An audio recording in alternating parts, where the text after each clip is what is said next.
नमस्कार दोस्तों, आप सभी का हमारे चैनल पर स्वागत है। देश के प्रधानमंत्री नरेंद्र मोदी ने कल तीसरी बार शपथ तो ले ली है देश के प्रधानमंत्री के रूप में, लेकिन शपथ लेते ही एक बहुत बड़ा मामला सामने आ गया है। आप स्क्रीन पर देख रहे हैं, स्पीकर के मंत्री पद को लेकर जो स्पीकर का पद है उसमें सीधे तौर पर पेच फंस गया साथियों, क्योंकि स्पीकर के पद को लेकर लगातार चंद्रबाबू नायडू, नीतीश कुमार और उनके साथ साथ हम आपको बता दें और भी बहुत सारी जो पार्टियां हैं जो एनडीए के नेतृत्व में अब मोदी ने सरकार बनाई है, उसमें बहुत सारी पार्टियां शामिल है। आप अगर ये सोच रहे हो कि उसमें चंद्रबाबू नायडू और जो है जिस प्रकार से नीतीश कुमार हैं, तो आप गलत हैं। उसमें और भी पार्टियां, जनता दल जैसे चिराग पासवान की हो गई, पवन कल्याण की हो गई, उसके बाद हिंदुस्तान आवाम मोर्चा हो गई जो कि जीतन राम मांझी की एक सीट है, और भी तमाम पार्टियां जुड़कर ये एनडीए के नेतृत्व में सरकार बनी है। वरना अगर सीधे तौर पर देखा जाए तो अब भी बीजेपी सरकार अल्पमत में है, क्योंकि उनकी सीटें हैं वो 240 हैं और उनको अभी भी यानी कि सीधे तौर पर जितनी सीटों की ज़रूरत है 32 सीटें उनको और चाहिए, जब जाकर वो अपनी सरकार बना सकते हैं। अभी जो एनडीए के नेतृत्व में सरकार बनी हुई है, तो इस हिसाब से अगर बीजेपी देखा जाए तो बीजेपी अल्पमत में है। तो अब सबसे बड़ा मुद्दा यही तो आ रहा है, ये बार बार पदों की मांग उठ रही है, बार बार कह रहे कि जो बड़े पद है वो हमें दिए जाएं। नीतीश कुमार का बार बार जो है नई नई अपडेट सामने निकल कर आ रही है। उसके बाद जो चंद्रबाबू नायडू वो भी स्पीकर पद मांग रहे, और उसके पीछे एक बहुत बड़ी वजह भी है, पहले तो वो समझ लीजिए। चंद्रबाबू नायडू स्पीकर का पद मांग रहे, उसके सबसे बड़ी वजह ये है साथियों कि उनको डर है कि पार्टी में टूट ना हो जाए, कि बीजेपी वाले पार्टी को तोड़ ना दें, सांसदों को तोड़कर अपने में जोड़ ना लें, अपनी पार्टी ना ज्वाइन करा ले इस चीज़ को लेकर। और बाकायदा अगर आपको नहीं पता तो मैं बता भी देता हूं, अगर कोई जो सांसद है वो टूट होती है और दूसरी पार्टी ज्वाइन करता तो उसका मामला जाता स्पीकर के पास, और स्पीकर यदि चंद्रबाबू नायडू का खासम खास पद होगा या नीतीश कुमार के पार्टी के जो है सांसद के पास वो पद होगा, तो सीधे तौर पर इनके पास जो इनका हाथ है वो ऊपर रहेगा। इस चीज को लेकर स्पीकर पद मांगा जा रहा है। लेकिन अब मुद्दा दूसरी बात पर भी अटका हुआ है साथियों। पहले तो पदों को लेकर दूसरा बताया जा रहा है कि ये सरकार कितने दिन की मेहमान है, कितने दिन चलेगी, क्या 3 महीने चलेगी या 4 महीने या 5 महीने चलेगी, और ऐसा क्यों है, इसका भी एक बहुत बड़ा रीजन है दोस्तों। इसका भी एक बहुत बड़ा रीजन है, क्योंकि जिस प्रकार से चंद्रबाबू नायडू और अमित शाह के रिश्ते हैं, जिस प्रकार से आपने देखा होगा नरेंद्र मोदी, नीतीश कुमार या नीतीश कुमार अमित शाह के जो रिश्ते हैं, वो ये सब चीजें बयां करते हैं कि इनके बीच ज्यादा दिन कुछ ठीक नहीं रहेगा। उससे पहले मैं एक बार अमित शाह का वो बयान सुनाना चाहता हूं कि उन्होंने चंद्रबाबू नायडू को लेकर किस प्रकार का बयान दिया था। आप अपनी स्क्रीन पर सुनिए।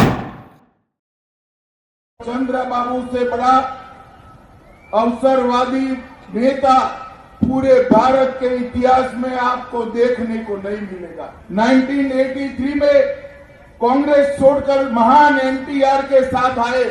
1989 में एनटीआर की पीठ पे चूड़ा भोंककर खुद मुख्यमंत्री बन गए।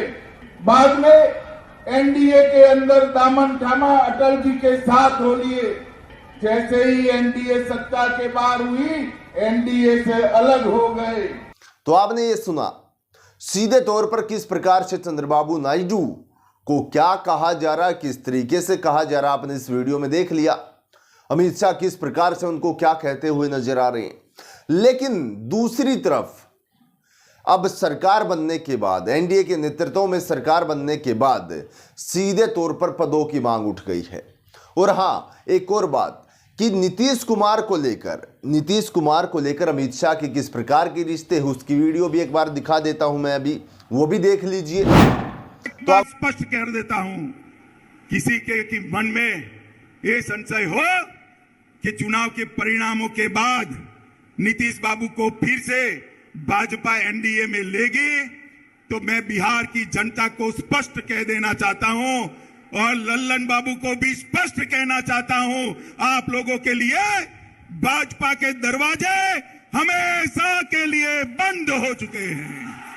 माताओं भाइयों, आपने ये वीडियो भी देखा, आपने दोनों चीजें देखी कि अमित शाह की और नीतीश कुमार की कितनी आपसी मेलजोल है, वो आपने देख लिया। या चंद्रबाबू नायडू का और अमित शाह का कितना आपसी मेल है, वो भी आपने देख लिया। सीधे तौर पर आप देख सकते हैं कि एक दूसरे के ऊपर बेहतरीन तरीके से कटाक्ष करने वाले नेता अब एक साथ मिलकर काम करेंगे तो क्या वो सही तरीके से काम पर कर पाएंगे? क्या सबकी सहमति बन पाएगी इस चीज को लेकर? जब मंत्री पदों को लेकर ही उनकी सहमति नहीं बन रही है, सीधे तौर पर बताया जा रहा है वो बड़े पद मांग रहे हैं, वो ये मांग रहे हैं, वो स्पीकर पद मांग रहे हैं, उनके अंदर ही सहमति नहीं बन रही है, तो सरकार चलाना कोई आसान नहीं है। चलो 2 महीने 3 महीने 4 महीने चल जाती है, लेकिन उसके बाद लगातार देशवासियों के और पत्रकारों के अलग अलग इस पर विश्लेषण, अलग अलग इस पर उनके जवाब हैं। सीधे तौर पर बताया जा रहा है कि सरकार जो है 2 से 3 महीने ही चल पाएगी, या कुछ जो राजनीतिक विशेषज्ञ हैं वो कह रहे हैं कि अभी हरियाणा के अंदर, झारखंड के अंदर, महाराष्ट्र के अंदर चुनाव है, वो डिसाइड करेंगे, वो ये तय करेंगे कि वहां से बीजेपी जीतती है या हारती है। अगर वहां से बीजेपी हारती है, कम से कम 2 राज्यों में भी हार जाती है, तो फिर सरकार चलाने में मुश्किल खड़ी हो सकती है। इस प्रकार के भी लगातार राजनीतिक जो पंडित है वो कयास लगा रहे हैं साथियों।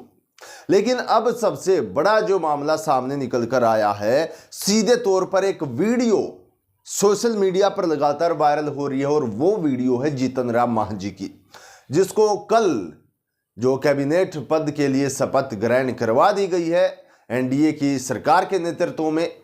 हिंदुस्तान आवाम पार्टी के एक अकेले वो सांसद चुनकर आए हैं और उनको ही पद दे दिया गया है। उनका क्या कहना, क्योंकि आपने देखा होगा चुनाव के दौरान किस प्रकार से प्रभु श्री राम के नाम पर यह केंद्र सरकार वोट मांगने से बाज नहीं आ रही थी। यहां तक कि कई बूथों पर भी प्रभु श्री राम के जो कट आउट बोर्ड होते हैं वो लगा दिए गए थे।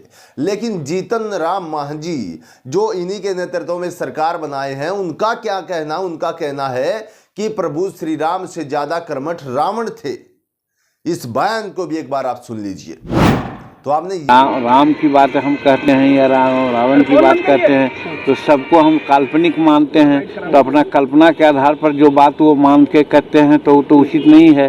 गरीब की बात करना चाहिए, गरीबी मिटाओ की बात करनी चाहिए। राम को काल्पनिक मानते हैं लेकिन रावण को सही मानते हैं। नहीं ना, हम कहते हैं कहानी की बात जो हम कह रहे हैं कि अगर कहानी की बात कहा जाए तो राम से ज्यादा कर्मठ रावण था, लेकिन उस सबको हम लोग नहीं मानते हैं। वो कहानी सब काल्पनिक है। तो आपने ये भी सुना और सीधे तौर पर देखा कि किस प्रकार से हमारे देश के अंदर चल क्या रहा साथियों। और चलना तो अब सरकार कितने दिन की चलेगी, कितने दिन की मेहमान है, ये भी अब कुछ दिनों में पता चल जाएगा। ये भी सुना और सीधे तौर पर देखा कि किस प्रकार से हमारे देश के अंदर चल क्या रहा साथियों। और चलना तो अब सरकार कितने दिन की चलेगी, कितने दिन की मेहमान है, ये भी अब कुछ दिनों में पता चल जाएगा। तो ये तमाम खबरें आने के बाद, सीधे तौर पर काफी खबरें आने के बाद ये क्लियर हो जाता है कि कितने दिन ये सरकार चलेगी। मंत्री पदों पर इनकी बहसबाजी जारी है। उसके साथ साथ आपने देखा होगा किस प्रकार से बयानबाजी, अलग अलग तरीके के इनके रिश्ते हैं। तो इन सब तमाम चीज़ों को देखते हुए ऐसा कयास या ऐसा कहना गलत होगा कि ये 5 साल ये सरकार चल जाएगी। इसके बारे में आपकी क्या राय है, आप हमें कमेंट बॉक्स में बता दीजिए और हम आपके साथ जुड़ते रहेंगे इसी प्रकार की बड़ी खबरों के साथ। आज की वीडियो में इतना ही। सभी को नमस्कार।